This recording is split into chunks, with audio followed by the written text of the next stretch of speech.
Scrutiny করে নিজের এলাকায় ভোটার তালিকা দেখবেন। যারা ভোটার তালিকায় জল ঢোকানোর চেষ্টা করবে তাদের হাঁটুতে জল জমিয়ে দেওয়ার কাজ করবে তৃণমূল কর্মীরা।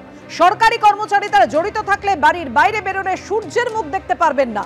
ভুয়ো ভোটার জল্পনার মধ্যেই দিনহাটার সভা থেকে এবার হুঁশিয়ারি দিলেন উদয়ন গুহ। ক্যান্সারে নেই আর ভয়, NCRI হবে এর জয়। আপনাদের ভরসা Netaji Subhas Chandra Bose cancer hospital. Scrutiny করে দেখবেন, নিজের এলাকার ভোটার তালিকা দেখবেন। যদি এই রকম কোনো কিছু পাওয়া যায় তাহলে আমার ওই পুরনো কথা আমি আবার বলি, এতে আমার বিন্দু মাত্র লজ্জা নেই। যারা এই ভোটার তালিকায় জল ঢোকাবার চেষ্টা করবে তাদের হাঁটুতে জল জমিয়ে দেওয়ার কাজ তৃণমূলের কর্মীদের করতে হবে। আর এই চক্রান্তের সাথে শুনছি নাকি কোন সরকারি আধিকারিকরাও জড়িত থাকে। তাদেরকে বলি, কান খুলে শুনে রাখুন, যদি আমাদের জেলায় আমাদের রাজ্যে এইরকম ভোটার তালিকা তৈরি করবার চেষ্টা করেন তাহলে ওই ঘরের মধ্যেই থাকতে হবে, বাইরে বেরিয়ে সূর্যের মুখ দেখতে পারবেন না। সূর্যের মুখ দেখা বন্ধ করে দেবো আমরা। উদয়ন গুহ যখন এই কথা বলছেন তখন পাল্টা আক্রমণ করেছেন সুকান্ত মজুমদার।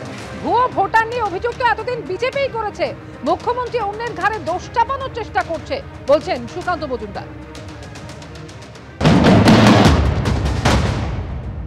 দেখুন, আমরা ভুতুড়ে ভোটারের অভিযোগ এতদিন করেছি এবং বাংলাদেশ থেকে মুসলিমদেরকে ভারতবর্ষের বিভিন্ন জায়গায় নাগরিকত্ব পাইয়ে দিয়ে ভোটার লিস্টে নাম তুলে দেওয়ার বহু বুড়ি উদাহরণ পশ্চিমবঙ্গে আছে।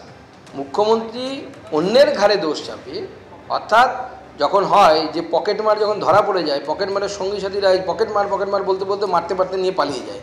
তো মুখ্যমন্ত্রী যেহেতু নিজে নাম ঢুকিয়েছেন এইভাবে, সেই জন্য উনি এই কথাটা বলে ঘেঁটে দেওয়ার চেষ্টা করছেন। আপনারা শুনলেন সুকান্ত মজুমদার বলছেন যে মুখ্যমন্ত্রী অন্যের ঘাড়ে দোষ চাপানোর চেষ্টা করছেন, কিন্তু মুখ্যমন্ত্রী ঠিক কি বলেছিলেন? ভুতুরে রাজনৈতিক দল বলে এবং বিহার থেকে ভোটার এই রাজ্যে নিয়ে এসে তাদের তালিকায় ঢুকিয়ে দেওয়া হচ্ছে বলে রাখবো আপনাদের সামনে। In the name of online voter list, you are taking help from Election Commission and sending ED and CBI. I am not blaming them, but this is the ভুতুরে রাজনৈতিক দলের কাজ। I am not mentioning the রাজনৈতিক দল name. আমার ভাষায় ভুতুরে রাজনৈতিক দল, যারা এদের পাঠিয়ে বিহারের লোকেদের নাম তুলছে অনলাইন। কেন অনলাইনে হবে?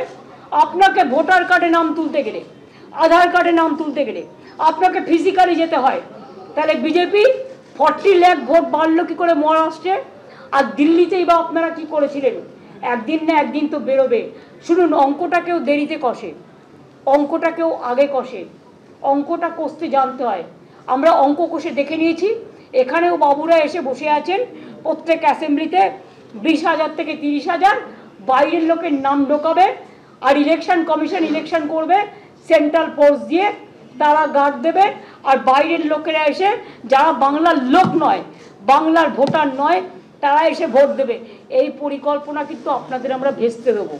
এই চুরিটা আমরা ধরে ফেলেছি।